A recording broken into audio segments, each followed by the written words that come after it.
Hey there, folks. I'm Matt Hansen. And I'm John Johnson. And you're listening to Planes, Trains, and Comic Books, the podcast where we discuss favorites we've reread, comics we want to read, and everything in between. And here's the comic we picked this week. Hey there, everybody. Welcome back to another episode of Planes, Trains, and Comic Books. Today we are beginning our celebration of Black History Month. As we did last year. I don't know. We thought it was pretty successful last year, if only just for we had fun reading everything. Yeah. And definitely we got some really cool perspectives on some stories that, again, we talked about we didn't learn any of that in school. So, yeah, like Nat Turner and all that Nat stuff. Turner and whatnot. Yeah, I was like, why? You don't have to be as graphic, but still that should be something people should learn about. Yeah. Definitely. And there's some. So yeah, there's a lot of other history too that we just don't learn about. So, or we talked about the in Oklahoma because it was coming. Right. Because it was on the Watchmen. Yeah, and it happened to be in the Watchmen. Why did we not know about that? That's horrible. That's not extremely learned history for everyone. So. Right. Yeah. So because we liked last year and it was kind of books we had never, or we wouldn't necessarily just pick out of everything because we weren't searching for them.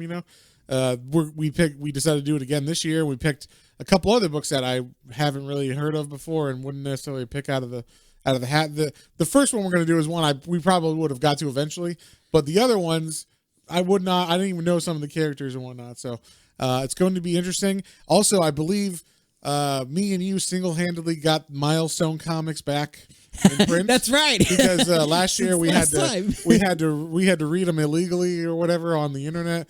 To review some Static Shock and some other characters. And then we were talking about how Milestone needs to come back and I can't believe DC, blah, blah, blah. And I guess they heard us and they were like, you know what, you're right, Matt and John. So they brought it back. They actually are reprinting all of Milestone stuff. I think the first two trades of Icon are out. I think the first trade of Static Shock is out. I know they're releasing the issues too, single issues. So, so you can buy them again or whatever. So you're welcome, world. Yeah, that's what we do for you guys. So that's the whole reason we started this. Is we're going to bring back characters that that did not get long lost. Yeah. So yeah, we're kidding. It's all Joey McDuffie. Yeah. I think so, and all those other creative. I think we're gonna read some Icon this time. We're gonna read some Deathlock, which is a character I never heard of. I'd seen him, but I no idea. I've seen a picture. I saw the cover of this book that we were going to read, and it was and I was like, I don't know who that is, and I've never seen him any other time. So I don't know if this is a big character, but Deathlock, who's created by Joey McDuffie, and then we're going to do the history of hip hop, Volume 1, which is by Ed Piskor, who's a white guy, but apparently he got the street cred, so he did a really good job. This is very well received comics. Yeah, so. And we wanted to do an actual history, kind of like we did Nat Turner last time. This is a historical kind of book about how the progression of hip hop and the creation of that new style of music, which is always fun. And I'm a music buff, so it's fun to learn about new. Or the creation of these kind of new genres and whatnot. So, and then today we're starting it off with the king. T'Challa. We're doing Black Panther, and not just any Black Panther, because you could pick a bunch, anything from the last 10 years or whatever, But this seemed to be really what the movie was kind of based on a little bit. Definitely a lot of the same characters and stuff. I really kind of want to read more of this after we read this first little volume. We might have to do that because I want to see how close some of the movie storylines are to this. But This was Black Panther. It's from Marvel Knights, which was, if you don't know, John, in the 90s, Marvel went bankrupt, right? Stan Lee's selling off all the movie rights, trying to keep this fucker afloat.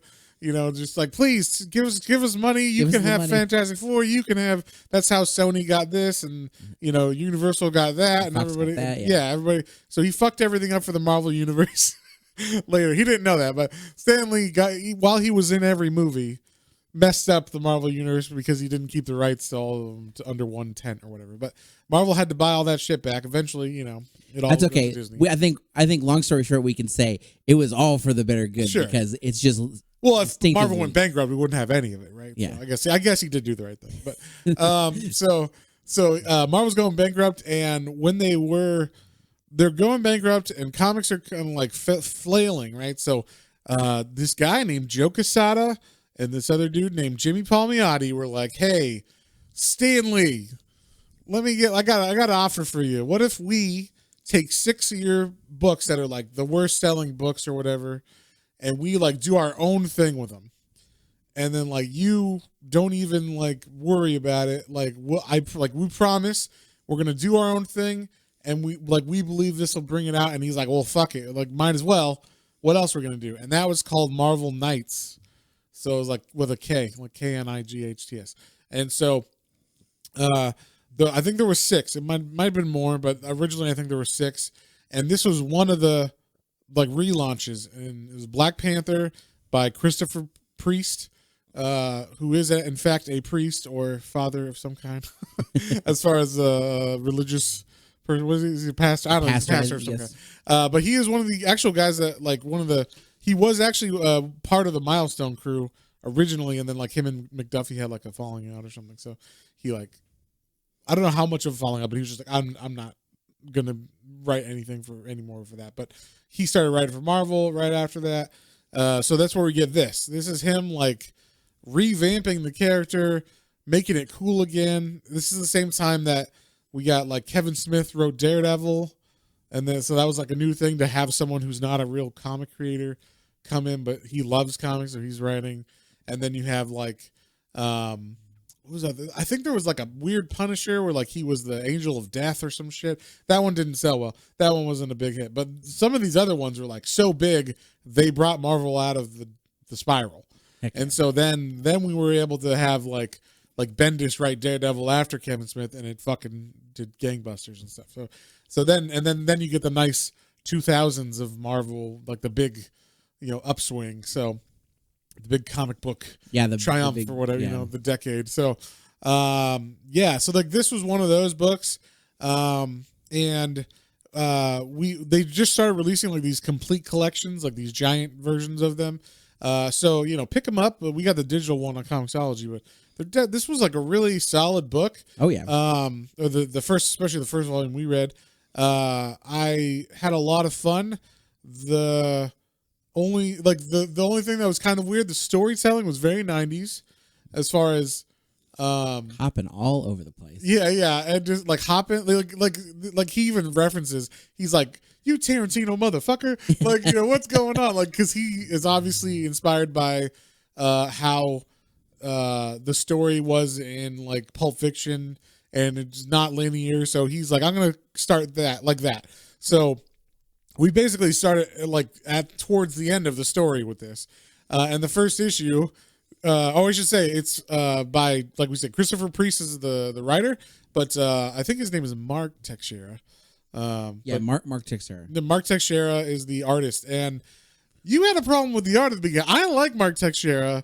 I'm a big fan of his art. I think Joe Quesada took over at the end, and you like his. So I'll tell you, I think it's just familiarity for me. Yeah. Like the covers are freaking gorgeous for all these. But it's the same that he did the covers. But then when the art starts in the beginning, right. It's very like it looks like you said. It kind of looks like painted. It's cool. It's very unique. But I think just like as it goes and gets into more of that normal format, I think I'm one of those safe comic readers. Like, this is comforting. This is normal. Oh yeah. Well, because like remember we felt kind of the same way about the vampire one, 30 Days a Night, because like right. That's a very distinct. This isn't as distinct. It's not as distinct, but like I was still like, it took me a while to get into that, and then this changes halfway through, so I was like, right, it changes to Quesada, I believe. So I'm like, that's a very he's like Quesada is very 90s. He did the art, or he did the covers for Wolverine. Don't tell me he drew that really bad Captain America. No, that was Rob Liefeld. Yeah. Joe Quesada is like pretty solid. Some of his Batman work was a little iffy to me, but he had like weird like points and shit on his cape and whatnot. But that being said, he did what's the one we did? The Origin. He did the covers for the Origin. Right. Those ones that are like orange, like where he's sitting there with the wheat coming out of his mouth or whatever. Right. So yeah, that's Joe Quesada. So he's a top notch artist from the '90s, but like now he like owns Marvel or whatever. He's chief person or whatever. So so yeah, the this comic starts off with a dude who John informed me was actually the guy from what was or from Black Panther the movie. He's Everett Ross. Yeah. So I guess I'm not sure. I remember what agency he works for, and maybe the FBI or something in the movie. But yeah, but he was. It's the guy that Bilbo Baggins plays. Yeah. In the movie, and I didn't get that. I didn't put two and two together because I guess I'm not as big of a fan, or like I didn't watch that movie enough to know his name, and so so it was interesting. But it starts with him, and he's like pantsless, and he's like there's some other person talking about Wakanda in the living room, and he's in the bathroom on top of the toilet, and he's like just in his underwear, and he's like got his gun out, and he's pointing it at a rat, and he's like, this is the story this far. Buster, a rat so big you could put a saddle on him, continued to elude me. The client, he kept calling. This is one of the things that was confusing to me. Christopher Priest sometimes in his like cleverness will be confusing sometimes. So he kept saying the client, and he's talking about T'Challa, like fucking Black Panther, but he kept saying the client. Yeah, he called him the client for quite a bit of this. Yeah, and I was like, wait, like who's the client? And then realized, oh, he's talking about Black Panther about 2 issues in. I thought there was like a third person that we hadn't seen the whole time. Yeah. That was named the client, and then I'm like, where's that? When's that guy gonna show up or whatever? So yeah. But it was only until we started getting more into the story where he actually like goes back. But yeah, he's like, sitting here, he's pointing a gun at a rat trying to kill it while some guy talks about the history of Wakanda, and basically he's waiting for Black Panther to get back, and he's like, I don't know what's going on. The bathroom had no floor and I still had no pants. Like, and then we're like, wait, what happened? And it just started like in the middle of this fucking scene. You're just like, what? And him not having pants ended up being much more of a story than I thought. Yeah, it kind of came. Yeah, just like, oh, okay, I guess. As the more and more we got into this, and like you said, you didn't quite tell, but like I see why Martin Freeman played this character, because it's very very like a kind of like serious bumbling a little bit, but then also like he can like take action when need be. So it was cool. Yeah, so like we said, this is very non-linear storytelling, so we might like move the story around as we see fit while we're talking about it, or jump around to parts. But basically, this dude is recounting after the fact to a girl, I guess his boss or a coworker. I think someone that works at the same who I guess he's romantically involved with too, because he also like gets naked at one point and he's like, hey, let's go do the let's go fuck. Let's go this, yeah. And she's like, not right now or whatever. You tell me, finish the story or whatever. So like, apparently they're romantically involved, and she's like, wait, what the fuck are you talking about? Like, you just started in the middle. Why were you in your underwear? And like, what are you talking about this rat for? And what's happening? So, basically, T'Challa is in. Where are they at? He's in New York. New York. Okay. I was going to say like the Bronx or something, but I can't remember where they are in New York, but I think it's Brooklyn or something. I don't know. And T'Challa, I like the way he shows T'Challa on this. When he comes up, he's like in a suit, and he's like, he doesn't look like the guy that is in the movie. That guy looks too nice. This dude looks like Chadwick Boseman, R.I.P. Yeah, R.I.P. Chadwick Boseman. You're a fantastic actor. You did a great job as Black Panther. But this guy looks fucking hard as fuck. Like he looks like I'm gonna say he looks like Shaq from his movies when he was working, like because he's so big, and he's got like he has like a little mustache goatee thing going on and everything. But he kind of threw off a Shaft vibe to me. Yeah, Shaft, or you could even say like Wesley Snipes. Oh yeah, like very like more Blade coolness than like nice leader or whatever. Because in this, he is the nice leader.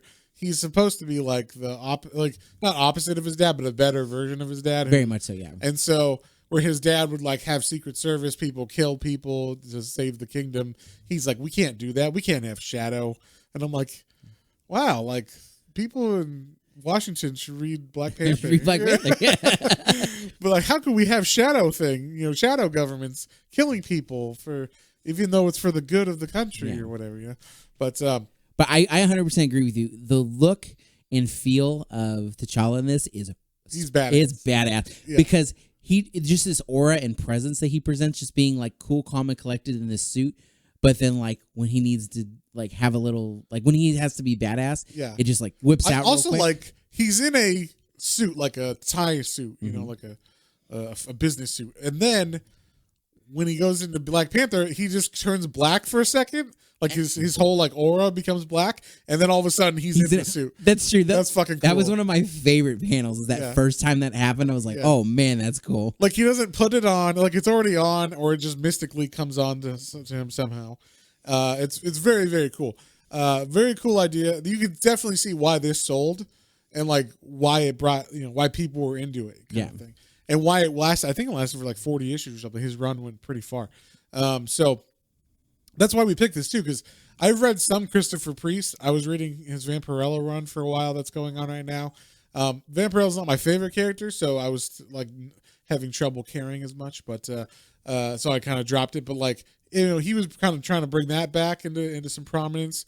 There are people who are liking it a lot too, by the way. So, but this was like, I could definitely see like the strength of his writing, and this is what brought like, and also like knowing what people want, and like, all right, if I'm gonna write a black character, he's gonna be fucking awesome. It's gonna be like this, you know, like like none of this like, what can I do? Like, you know, I'm torn between. He's like, no, I'm gonna do this. Like he makes decisions and like, you know, sticks by them, and like I don't know, he just like does a really good job like giving this character like all the like decision making leadership skills you would have, or you would have to have as a king, but without any of the like the pomp and meanness. circumstance. Yeah, the pomp and circumstance, or like the meanness, or like the like, oh well, you got to break a couple eggs to. Like, he's like, no, we don't have to break any eggs. Yeah. So so yeah, I like that about it. Now this T'Challa is fantastic. Now the other thing about this T'Challa is, you might remember some people, the women that are in the movie, the guard. Like, his like the royal guard. I think they're called the Dora Majay or Majay or Majah. The Dora Majay? Majay, yeah. I think so. And so they, in the movie, you know, they're like warriors, and in this they're warriors. They're badass. They're warriors. They kick some ass, and I think this might be the introduction of them. I'm not sure. But it would make sense if that was, because he introduces them multiple times in each issue. Like, this is who they are. This is why they're here. Yeah. Don't mind how they look. They are badasses. But one of the things about them is that they're dressed in, let's say, cocktail dresses, like they're going to go out for the evening with on a date or something. And but they're supposed to be teenagers who are like, you know, warriors. So they're like his guards, but they're teenage girls.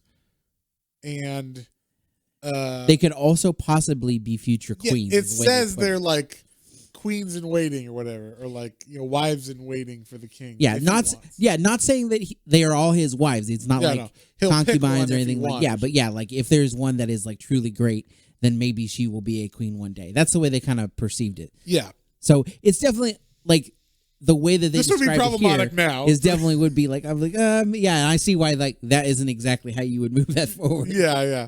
But I mean, this kind of, but they're still badass. To me, it's like, it is badass. He's trying to like subvert your what you think on the page. Like, so you're seeing two hot women, but then they're kicking ass, and they're like, you know, taking names, and they're young women who are like, you know, so like I get why he would do that. But then there's some circumstances where it's like, nah, you can't do that nowadays. Yeah, we'll get into this. And even though he was like, it's not me, you know, like I can't believe that you did that or whatever. But anyway, so Black Panther is like trying to figure out a mystery that happened. He's in America for a reason, right? So we're gonna, like you said, we're gonna jump around because we're gonna have to relinearize this story for the listener. Yeah. But basically, while Wakanda has been going through some hardships because refugees are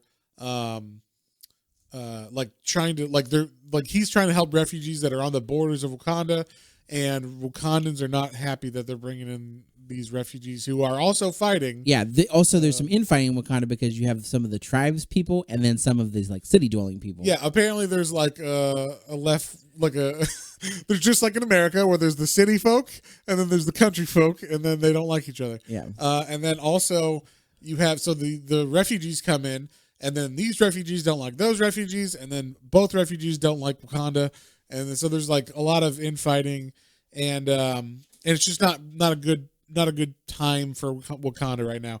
But he's the king, and in the meantime, if you remember from the movie, he started apparently making like in America, trying to help out folks in America who are underprivileged. So he had like a fund going on. I can't remember what the Kids of Tomorrow or something like that. Yeah, Tomorrow Fund. And it's basically they've been bankrolling this this charitable organization, which was doing good things for a while, but then some things started to slip off a little bit. Yeah. And then there was a big thing that happened. Yeah, which was the cover poster for this Kids of Tomorrow charity. This child who was like, hey, like Kids of Tomorrow, she winds up murdered. Yeah. And possibly worse, they kind of allude to. But they definitely found her in a back alley. Yeah. And so he's like, this cannot stand. And also then that made like the police go like, wait, this organization that's charitable, that's from the from Wakanda, is like this actual like fucked up organization that has all these like money laundering. Yeah, the head of the charity ends up in jail because they found out she was doing money laundering and stuff. And apparently this lady never had any record or anything of that, and that's why she was chosen initially. And so like T'Challa's like, you can't trust old ladies. What's going on? Like, if there's anything I know from being loss prevention, who steals the most? Old ladies. Right? Because they can get away with it. Oh, don't mind me. Don't look in my bag. Let go of my ham. Yeah, but so that's why he's here. He's like, this cannot stand. It looks bad for Wakanda, and also I need to figure out like what's going on with this charity because I want to help out kids, but this girl is dead, and he needs to get like justice for her. So he puts Wakanda on hold. Like everything going on in Wakanda, he's like, it'll be like 6 days. His mom, who I guess is his stepmom, is like, hey, like, don't worry, or like, don't worry, everything will be okay. Like, or I think at first she's like, should you leave? And he's like, I think it'll only be like 5 days max. Like, I'll figure this shit out. Don't worry. And she's like, okay, like I'm here, I'll help. Everything. Just let me know, and she'll keep in touch with him and let him know if anything's going on where he needs to come back right away. And so they do make a point of him calling her mother and being very respectful to her. And even though she's like, I'm not your mother, like that was the other lady that your dad married. And then she's apparently from South Africa and was his second wife, I guess. So, yeah. And so that's why Black Panther is here, and he is like going through the underworld trying to figure out, who was the reason, like who's been laundering their money at this place and how to get to the person at the bottom of it, kind of thing. Yes. Like find out this mystery and find out who killed this girl.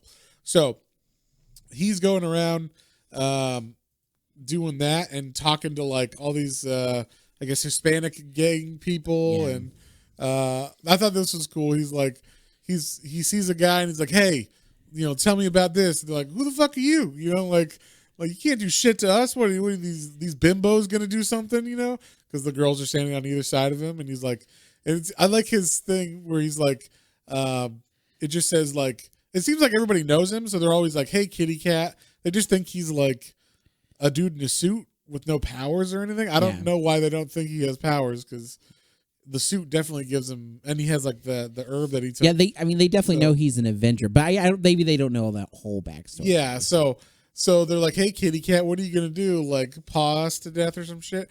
And then he, like, pulls out, like, a taser, and he's like, hey, you guys are in, like, a metal car. Have fun with this shit. And he, like, he zaps them all, and they, like, all get electrocuted. But, and he, like, questions them and shit. And then the girls just beat the fuck out of all the other guys. So that was there's, like, a good, like, this is the third page. Yeah. So you're just seeing, like, these girls beat the fuck out of these gangsters who have guns and stuff. And then, like, everybody else... the Black Panther tries to fight, but he's like instantly, like you said, the fourth page is where you see his first transformation. Oh yeah, like, it's fantastic. Dude in a suit, dude covered in black. Now he's got his Black Panther costume on, and this guy runs up to him and tries to stab him, and it just breaks on his costume. And so, yeah, like while he won't kill people necessarily, he's going out of his way to really fuck people up. Like he even has like this energy dagger. That's a weapon. He doesn't have that in the movie. No. But it's a cool weapon because he's like energy dagger. Like go to your like just non-lethal setting, but the non-lethal setting, it says, is like you feel it, like it kills you. Like it feels like it's stabbing into you, but it doesn't actually stab into you. Like, so you feel like the pain of what it would be to stab without but you don't die. I know, that's crazy. I was like, that's a fucked up like weapon to have kind of thing. Like that's a cool idea though. And he just looks really, really messed up as far as like he just keeps fucking everybody up and everything. So then the funny thing about this is as they're cutting back and forth between the dude telling the story, who's the agent who's in the bathroom, Everett Ross. He's like his girlfriend's like, God damn it, Everett, stop like starting in the middle or starting in different places. Just start from the beginning and tell me what's going on. And I'm not gonna lie, this was a little annoying to me because I just want the story, I just want to know the story. So like it took him like almost I think the second issue is where he actually gets to like the beginning of stuff that was going on. Yeah. But like it took a while to figure out exactly what's going on. And I was trying to think, would this story work linearly? Like if he had just told from the beginning? Probably, but it wouldn't have been as intriguing like in some parts or whatever. But it definitely would have been less confusing in some parts too. Because I was like, wait, what's going on now? Like, hold on a second. How did that happen? So, but yeah, we see like he cuts back to telling the story. She's like, go back further, like start at the beginning. He's like, okay, I go to pick the guy up and I'm in my Maserati. And so like it shows him going to pick Black Panther up to get his Maserati. Turns out she had the job originally, like to go pick him up at the airport. And then Everett was like, no, I'll get or she like passed it off to him. And he's like, okay, I'll get him. And he like brought a Maserati just to pick up T'Challa because he's like, he's an Avenger. Yeah. Like he just comes by himself, right? Maybe costume. That's about it. One set of clothes or whatever. But he comes with two of his guards, and it's Okoye and Nakia. Yeah. So it's two of the people that you've heard. Movie, yeah. And then Zuri, which is like his father's original right hand man, like his go-to guy. Yeah. That would be Forrest Whitaker in the movie. Oh, okay. Gotcha. I was like, I know this guy's in the movie, but I couldn't remember who it was. That's because in this, he is... Looks different. He is like... He's gigantic. Hercules in his like size and strength look. Yeah. Like he's a very like buff dude. Yeah. And so he's going to pick him up and he just thinks it's going to be one guy. But like we said, it's those four people.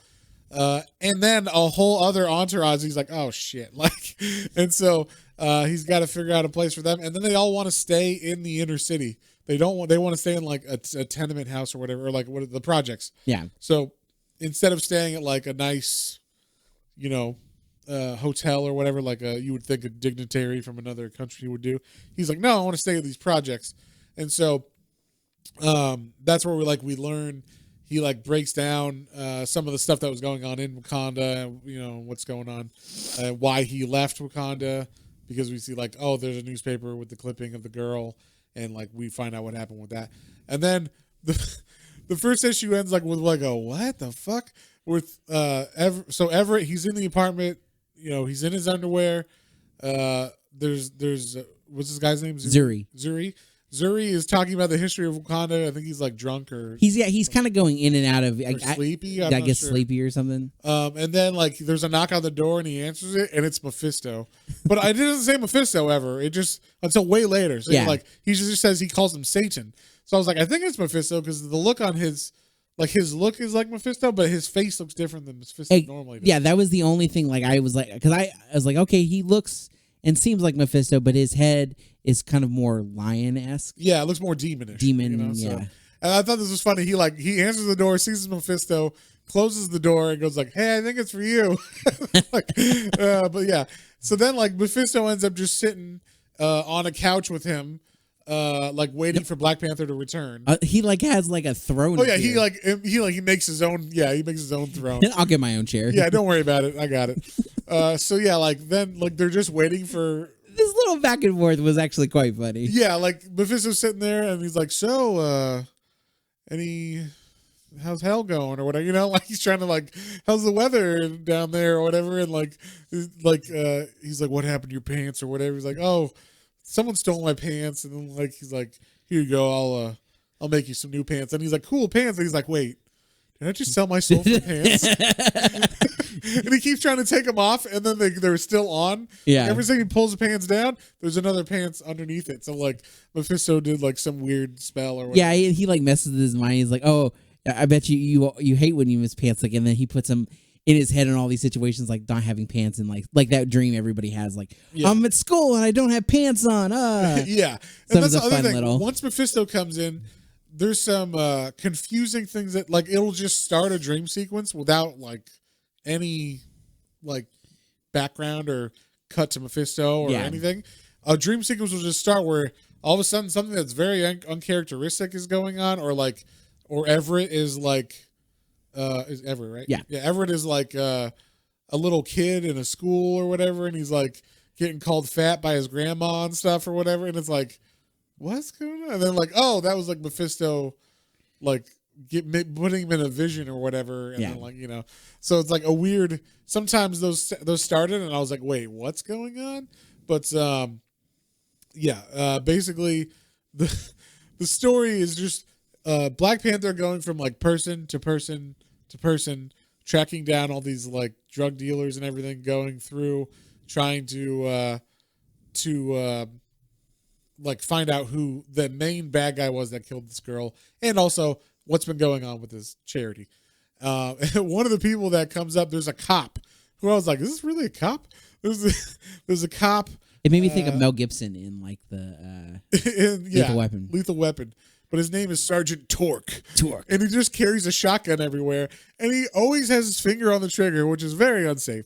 And also, it's a double barrel shotgun, so it's not even like a definitely regulation police shotgun. And also, he never takes his hand off of it. Like, there's a scene where he's in like he goes to their, where they're staying at the projects, and he like goes to turn the TV on, and he pushes the button with the shotgun. Like shit like that was really funny. But this guy shows up to save Everett. This is when he loses like his badge and all this shit because T'Challa leaves them, and then they get like he picks them up from the airport, and the first thing they was like, let's get some Chinese food. Yeah, we're all hungry. And so Zuri goes in to order Chinese food. Everett helps with that. When he steps back outside, he kind of gets mugged by the Hispanic gang from the very, very beginning, and they steal his ID or his badge. Yeah, and then they get arrested for beating. Or no, okay. Then they go to find them at a bar, and the bar's having like a mud wrestling night. Yeah, and then like it ends up like Everett gets thrown into the pit, and the girls start beating him up that are like in bikinis mud wrestling, which would be very problematic nowadays. And then also Zuli gets put there too. Yeah, Zuri comes in. Or Zuri, yeah, sorry. Zuri's like, it's okay, Everett, I'll take care of them. Yeah, and so like there's a great picture of like 10 bikini clad women in the mud trying to hold Zuri down while he like tries to get Everett out of there, and then they're beating the fuck out of Everett. And then they all get arrested, which is funny because there's like a lineup, and you just see like the two girls are in one picture together. Then you see Zuri. Then you see Black the Panther. He doesn't take his mask off or anything. And then you see Everett. So like, and he's like, I told you guys I'm with the government. Like, why'd you arrest us? Or whatever. He's like, you don't have any ID or anything. So basically, he gets him out eventually with his like ID and all that stuff, but or like he gets identified, but yeah. And so then we cut into in the future where Black Panther's been tracking down stuff because like Everett's telling that side of the story to his girlfriend, and then we cut to like now where like Black Panther he's tracked everybody down to the old lady who's run the charity, and she's in prison. Yeah, and she's like, what the fuck? Like, how come you did this or whatever? And she has like, he's like, you're supposed to be like the one who's okay, like, because you're an nice old lady or whatever. And he's like, how could you run like a laundering like operation for drug cartels and who cast a spell on you basically? And she's like, you can go to hell, mister. And she's very obviously like possessed or something. Like something's happened.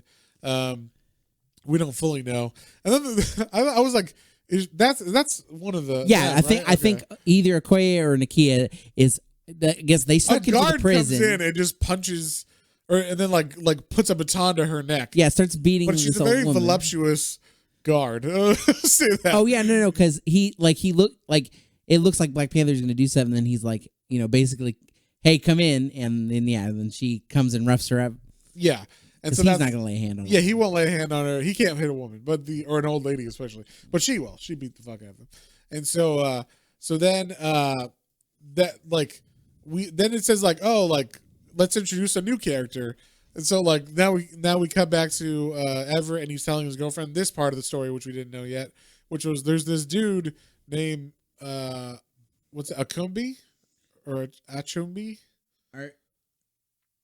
Achembe? I don't know. Oh, Achembe, yeah. Yeah, Achembe, is that what it is? Yeah, that's the He kept calling him like Everett kept calling him Achumbi. So I was like, wait, is it supposed to be pronounced you or whatever? But I guess it's Achumbe. Achebe. Achebe. Ochebe. Okay, there you go. It's Achebe. Okay. Achebe. And so I apologize for my pronunciation shittiness. So but yeah, so Achebe is like a dude who apparently was like he was from another part of Africa he got out of his town barely. He got like shot a bunch of times and all this shit while he was escaping from like a warlord that was killing everybody. And then like he made a deal with Mephisto for his life, and in that basically he's gonna like take over Wakanda, and he was found in the third issue that he is one of the refugees. Mm-hmm. So he's actually like making all this shit like the strife between the different refugees and Wakanda and all that stuff. He has like been he's purposefully corrupting all this like humanitarian effort by Black Panther. And it turns out also that he's like manifested this whole thing where like that's why like when he made the deal with Mephisto, that's why Black Panther had to leave and all this stuff. So there's a lot of like reveals in this. I was like, oh shit, but like he had to like bring this guy in like way like like if you told this story from the beginning, like right now, you'd be like, who? Like in the first issue, like you could do that though. You could have like this dude's war-torn country or whatever. So I was trying to figure out like while reading this, like, did he need to go through like this whole back and forth, non-linear plot or whatever? But it made sense somewhat. So just for like creating tension as far as like what's going to happen kind of thing. So but yeah, so we see like this guy Achembe, he is like you're good. It's Achebe. It's Achebe. Achebe. There we go. I got it. But he has like definitely made a deal with the devil, and he's trying to take over Wakanda like through other stuff. And then so we also find out that that the guy who actually killed the girl, like now Black Panther's onto him. And we see that Black Panther's actually found a bunch of pictures of a bunch of girls who apparently gotten worse things done to them through this charity. So his charity not only like laundered money for like drug dealers and gun sellers and all this stuff, but like also this rich child molester would like fuck these kids, I guess. Like something like that. They don't say that specifically, but they do say he does worse. He said his name was Delroy Richmond, and he was about as sick as sickos come. Yeah. So I'm just saying. They allude to it pretty. They allude to it. They can't say it's a Marvel comic, even though it's Marvel's Knights. You can't do it that hard. But yeah. So like basically, he's confronted by Black Panther. We find out, he like did horrible things. He sets his bed on fire to wake him up. That was pretty awesome. Yeah, he's like, fuck this guy. This guy's on fire while he's like chasing him through the halls. And then the girls beat the fuck out of him. And so basically he made a sack. He also, this is where we find out that it said like Achebe had indeed forged a pact with Satan, and all the powers of darkness were focused on destroying everything the client cherished. So like part of that is this, this humanitarian outrageous, all this humanitarian work. And so I like this. He throws the dude out of a window, falls down with him, and then like is able to beat him down, like beat the guy down to the ground, and then catches him right as he's like gonna die. Yeah. So the guy doesn't die, but he like basically had the shittiest almost death or whatever, like, holy shit, I actually did fall. And then so like then he heads back to his apartment now that he's got the guy. And so we also find out through this, like, they give some history about T'Challa and his dad T'Chaka, and like that his dad had like secret police, and also that the guy from the movie who's that guy's name? Ulysses Claw is in this, and like we find out about like the deal his dad made with this dude, and why I was like, why would his dad make a deal with this guy? But like, I don't know why necessarily. I guess he thought he was doing good for the country or whatever, but he was like, I think so. Well, that's because I think that his dad was being naive about it, and then T'Challa was like, this guy's smile is evil. He's got evil intentions, Dad. I don't like this guy. Yeah. So even when T'Challa was a boy, he like did not like this Claw dude, and we actually see how like Claw gets his hand fucked up into this and stuff. So that was, it was cool. But yeah, like this is one of the things where like, all of a sudden there's like a weird like vision that happens in the middle of this history of like with his dad and stuff, and so then like we see all of a sudden we cut to like some weird shit going on with like the Fantastic Four, and like you see like scenes of his dad dying and him going to college and like being with I guess his first girlfriend and all that stuff. So like there's some like weird stuff that happens, and then all of a sudden he's like making out with someone. I was like, is this supposed to be him or is this? Yeah, it's him. Someone named Monica, but I don't know the. Okay, so there was like a couple different. This was a weird drawing. This looks like her body. There's a panel, and I only point this out because cartoonist kayfabe always points this shit out, and I love this. But like when you have two bodies on a panel, sometimes your eye gets confused about whose body is which if you don't like fully distinguish stuff. Like if there's a blanket over someone or whatever. Yeah. And there's a his girlfriend is behind him laying down, and he's sitting up in front of her. But it looks like she's got like a nightgown on, and then all of a sudden it ends, and then she's got a six pack and boxer and like Superman legs. And I'm like, wait a second, what's going on here? I got confused the first time I looked at it. But he's like having memories basically of what's going on, like vision, some crazy vision. He's like, what the fuck? Yeah. And so like he's reliving some stuff, and he starts making out with Monica on his bed, and she's like they start making out, and she's like, you have to call me master. And he's like, what? And he like pulls away, and as he pulls away, he like looks, and it's him now, like modern day, but he's making out with. He's into the limo. Yeah, he's in a limo with one of the Nikia or Okoye. It's Nakia. It's Nakia. Okay, yeah. Yes. Okay. And so like he's making out with one of his girl guards, who's an underage teen girl. They specifically say that like in this too. So like it was like, whoa, that wouldn't happen nowadays in the comic. Obviously something is happening to him. It's not him. Yeah, it's not him. But it was still like, whoa, freak the fuck out. Also, apparently, if you kiss one of these wives in training, it says the Dora Milaje. Were sort of wives in training, and she's like, have I displeased you, King? Because she like is also taken aback by his surprise, because she thought like he was into her or some shit, and he was just like in some weird spell. And it turns out Mephisto is like doing this spell on him, and also this dude shows up who's like the White Wolf or whatever. Is that what he like? Yeah, the White Wolf is I guess the head of one of his dad's secret police assassins. Yeah. And so like they were supposed to be disbanded, but they were not. Apparently, they're really secret now. And so I guess they've been watching him in New York while he was running around doing stuff. Yeah, we find out like while Black Panther, because he was surprised about obviously having this weird vision, and he's like, wait, someone's fucking with me. I got to go back to my place, because obviously you think it's Mephisto or whoever is doing something to him. And so he's going back to his house. He's getting followed by these assassins.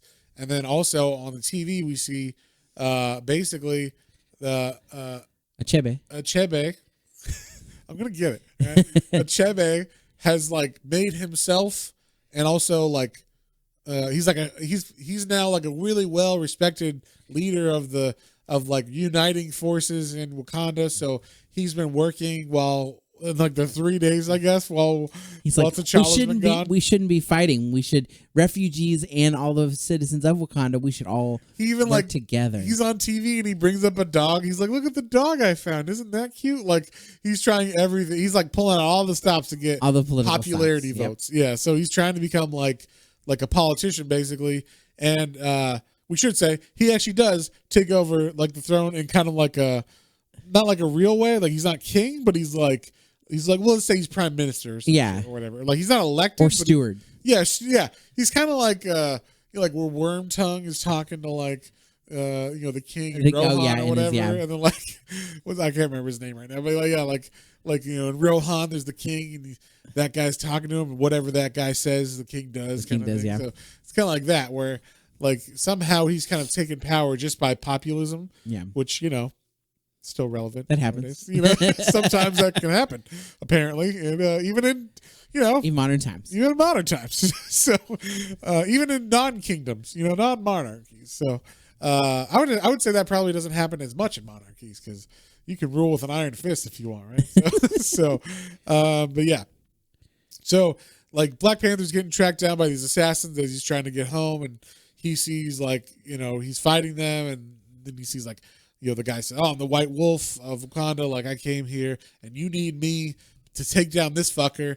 And so, like basically, they weren't trying to kill him; they were just trying to be like, "Hey, we know your attention." Like there's been shit going on behind your back in Wakanda. Yeah, and like, you need us. Like, let us go kill this guy because he's like trying to take your kingdom. And I thought this was cool. Like this is what I was saying. Like he has like such morals or whatever. He's like, "Hey. No, like I will take it. I will. Let me just finish my shit. I'm almost done. All right, like, and then we will go do the thing over there with a chebe. I got it. All right. Yeah. So, but yeah, like you're saying, like that moment specifically, and they're fighting, and it's like, whoa, okay, we're just here to tell you, and he's like, you need us. We helped your father during hard times. We're going to help you take back Wakanda. And he's like, no. Yeah.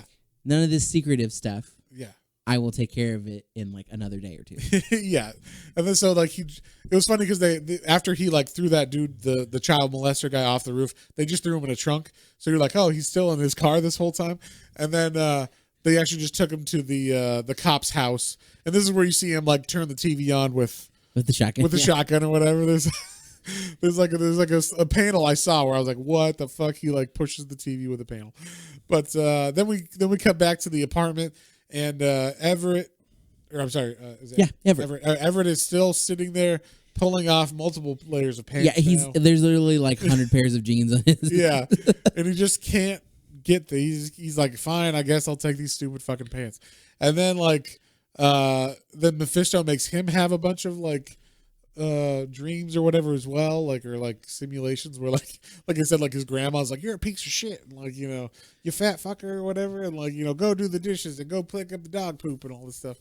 And then right while that's going on, Black Panther finally shows up and like punches Mephisto, and we see like he says and knocks him out. Yeah, one punch with knocks one out. Punch. It was so that's like.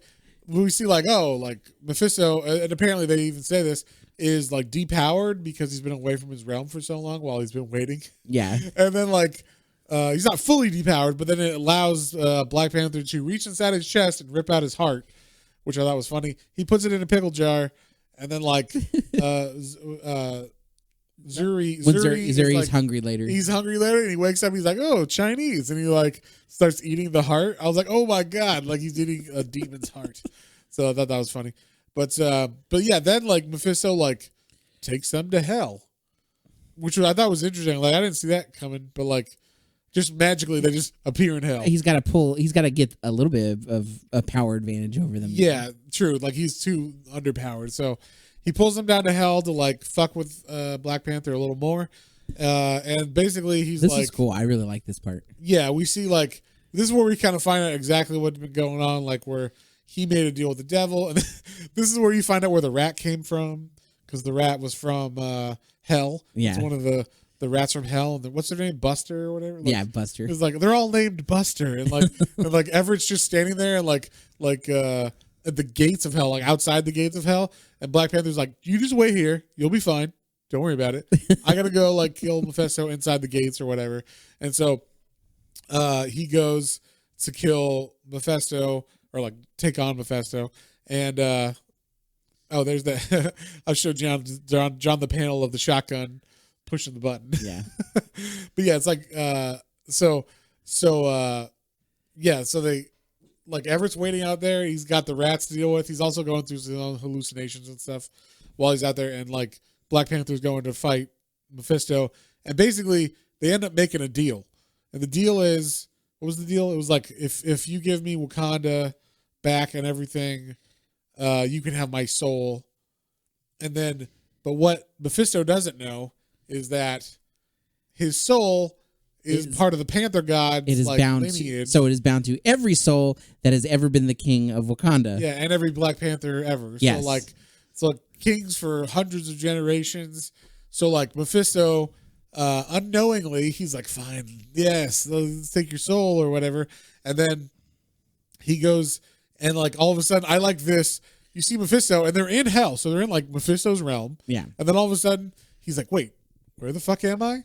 And then like all of a sudden they're in like the Panther realm. Yeah, like the Panther God's realm. Yeah, and that was something they did good in the movie. Yes, it looks very similar. But yeah, like it was very much like it was very cool that Mephisto didn't even know what the fuck happened. Yeah. Like, wait, what was going on? And he's like, oh, like you're with my Panther gods. And he's like, I don't know of any Panther god. I would know of that of a Panther god if I. He's like, you just ignored it. You know, like you're not paying attention to these gods or whatever. And so basically, there's so many Panther gods that Mephisto can't take them all without dying, like without exploding or whatever. It was pretty awesome because like it reminded me of the scene in Blade where all the vampire bodies can start going through Deacon Frost. Yeah, it's like Mephisto standing there and there's like a panther jumps in and another panther, and he's like, oh my god, stop, please stop. Yeah, and he's like all right, 5 is enough. And they're like, no, there's like 100 more. Yeah, and he's like, I can't take that. And he's like, too bad. And so they're about to like kill him, and he's like, wait. What do you need for like this to not happen? And he's like, well, you know what I want. So like basically reverse. Give me what I wanted originally, but reverse your part. You can't have my soul. So like they do that, and so that's how he gets out of it. He like tricks Mephisto by like making him overwhelming him. I loved it. It was a fun twist. I did not see that coming. Yeah, and then the biggest twist of this was so now he's like, okay, the Mephisto deal's done. Yep. He knows that. So Achebe doesn't have the like influential power into there now. Yeah. So he's not going to be able. He won't be able to hold. Popular. Yeah, he won't be able to hold on to his power there. But Black Panther's basically going to have to go and like assert his dominance there again, as far as like being the good ruling king and how this guy was bad this whole time. Yeah. And so he's like about to go there, and he gets a call from his mom. She's like, "Oh, hey, how's it going?" He's like, "Hey, mom, like I'm about to head back. Don't worry. Like I know what's going on, but like." We'll be there. And she's like, oh, it's fine. Take your time.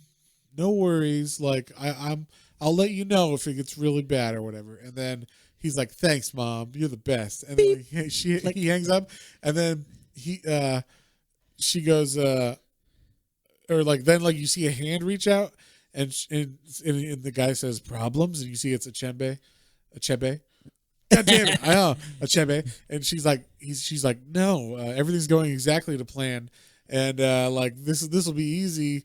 Like we just need a couple more, minutes or a couple more days to pull this off or whatever. So like basically, his fucking stepmom is playing him with Achebe, and like fucking Wakanda over. Yeah, and it was a cool twist because like they didn't really allude to that. Not at all. No. The only kind of illusion was it's his stepmom, and he treats her great. So like, but she's got sinister. But she's got alternative plan. Yeah, so that's like how this story arc ends, which is very cool. Like a very like good lead into the next part. So. Which makes me 100% agree. I want to know what happens. Yeah, exactly. So that being the story, what did you think, John? I loved it. I don't think I have ever read just a Black Panther run. I've not either. I've read team ups with him. Like I read him with X-Men and like when he marries Storm, and I've read I read that story that came out when I was like working at the comic book store. So like when him and Storm were married. So yeah, but like from what I remember, it wasn't the Black Panther run of it. It was like either a team up or the just the X-Men side of it. 6-issue story or something. Yeah. And then I've read him with the Avengers and stuff. So it was cool to get like just the Black Panther story and to really see him be this morally just badass. Exactly, badass. Like it made like I already liked Black Panther a lot. Again, partially Chadwick Boseman, rest in peace, did an amazing job. Right. And that movie is phenomenal from top to bottom, basically. Anyway, like everything from music to stylistic choices to, and specifically movie wise, it's fantastic. Yeah. But like I want to read more Black Panther now because of this. Yeah, I definitely want to read this run. I mean, this is supposed to be one of the strongest runs of Black Panther ever, and I mean, if not the strongest. And like, I mean, this was a great start. You can see how this sold well. You know, like how this would bring Marvel out along with Kevin Smith's Daredevil and a couple other. Like you said, it took like 2 issues or roughly to like really piece the story. Like, okay, wait a minute, because they were jumping around. But then once that was fine. Like I was like, okay, I know exactly. Like I see how this is being pieced together. So yeah, and like John said, he didn't like the art from Mark Texeira, but he did like the art when Joe Quesada started taking over for issues again. 3 and 4. I think that's just me being in a safe, normal normal comic. You like art. what you like, man. It's not that I didn't. I saw it and I was like, "Ooh, that's different," and I'm like, "Oh, that's kind of cool." Like it's like a painted look. It did look, like it could potentially be because maybe we read it digitally and the colors are way more brighter. Or maybe. Because sometimes when you read stuff that was digitally that was originally in print on like newsprint, it looks different than they intended or whatever. That's color wise. So maybe that's what it was. But I saw it and I was like, oh, it kind of looks like the colors. They look different. And all the drawing looked like Mark Texeira, but the coloring that really brought it out looked painted. And I didn't know if he painted it and everything too. So which, like you said, is funny because I love all the covers for these two, and all the covers. I think maybe just because people specifically do that little extra on the cover because it's what makes people buy them. Yeah. Right? Makes it pop. Because all the covers of this are fantastic as well. Yeah. But yeah, again, I do not dislike it. I like the oh, I know this art. I'm good with this art. Right. Well, it was funny. I was telling John that the going away from the art on this, the story, just having watched Black Panther and not having read much of it, I was like, oh, that's those people. That's these people. That's true. That's this guy. Yep. That's that guy. Like I'm like, oh, I know all these people. I just from the movie or whatever. So it was very familiar. So if you've watched the movie and you enjoyed it, this is like a badder ass version of the movie, I guess. You could say. Yeah, I guess so. So which is cool. It's not the exact same story, but no, it's not the story. It's not the same story, yeah. but it's just a badder ass version of Black Panther or whatever. Yeah. And there's more like we said, jumping around back and forth. It's Yeah. not a linear story. But so on that note, what would you give this one, John? I was solid, and the storytelling was fantastic, and yeah, like you said, like Black Panther in particular in this, he doesn't really have any downtrodden or like he is fully king, and he is fully aware of himself and what needs to get done. Whereas the movie, he's become king. Right, He's dealing. There has to be stuff. a growth of the character. Yeah. So this coming into this is Black Panther. This is T'Challa, king for a while. who is strong and knows what he needs to get done, and he is a badass. Yeah. I'm gonna give it an 8. It was a good comic. Yeah. And I thoroughly enjoyed it. Cool. Yeah, I'm gonna give this one an 8 too. I thought even if you didn't like the art, it was definitely serviceable. It told the story fine. Though the style might have thrown you off, it was still oh, I knew what was going on every page and everything. So yeah. And then when the art switches, you're okay, it looks more standard comic booky, but it's fine too. And so the art was great. The story, while it moved back and forth, once you got okay, they're gonna do this, and I'm gonna have to be patient. And I don't like that all the time. I like could, if every story was like that he tells, I'd be like, all right. I could tell you this: if we had started reading this and this was like we were reading it issue by issue, I would be like, after the second one, I'd be like, I don't know if I want to keep reading this because like I'm like this is all over the place. But since we were able to sit down with the collection and read it through, that made it a fantastic, well thought out story. There's that part of it, but also he did leave good cliffhangers on every issue, like when Mephisto answers the door, and you're like, oh well, what's gonna happen next? You know, so like he does give you reasons, which is like this, you know, the sign of a good storyteller. Even though he had a thing he wanted to do, obviously, like this was like he was like, I want to see if I can write this like decentralized storytelling or whatever, and so or unlinear storytelling. So he did a good job of it, but it was I get impatient because sometimes I'm like, look, I just want to know what the fuck's going on. And so, and also, I will say, because we have a podcast, it makes it harder to tell the story. So, like, sometimes I'm appreciative of when people just have a linear story and we can just talk about it and not have to, like, that's true, too. When did this happen? And as opposed to when that happened. And, you know, so this wasn't too bad, though, just talking about it. But and what he's saying is it makes our job easier, guys. Yeah, can you just make it when you easier? write your comics, you write them in a linear, single This is books for kids, people. Children's books, all right? But yeah, I thought this one was good, and while it wasn't linear, and I just have to learn to be patient sometimes, and so I did. I was like, okay, Matt, you're just gonna have to be patient and read this. And by the third issue, everything was like, oh, okay, now it's falling in place, and now I'm getting everything, and it was very good. So I like this because not only did it introduce the character to new readers, because it's a new number one, right? This is new readers reading Marvel Knights for the first time, hopefully, because Marvel needs new readers, right? Really bad. So they pick this up. They get badass Black Panther. You get history of the Black Panther. You learn about his dad, the kingdom before, you know, why his dad fell, who Claw is, all this shit. You know, like you get, you know, who Mephisto is, who's like another Marvel character. So which is cool because from my previous knowledge, like Mephisto is also not normally a Black Panther. Like he's a demon, so he can be a villain to any person. I get that, but like that's not the first villain I think Spider-Man or something. When I see Spider-Man and then Doctor Strange are the only ones I'll think Mephisto. Yeah, Spider-Man had a horrible or a storyline that people hated. I don't know if they still hate it, but they hated it. It was called One More Day, where where Spider-Man sold a Mephisto for one more day with Aunt May or whatever. Oh, okay. I think it was Aunt May. Was it Aunt May or Mary Jane? I think it was Aunt May. I think Aunt May died and he like wanted to.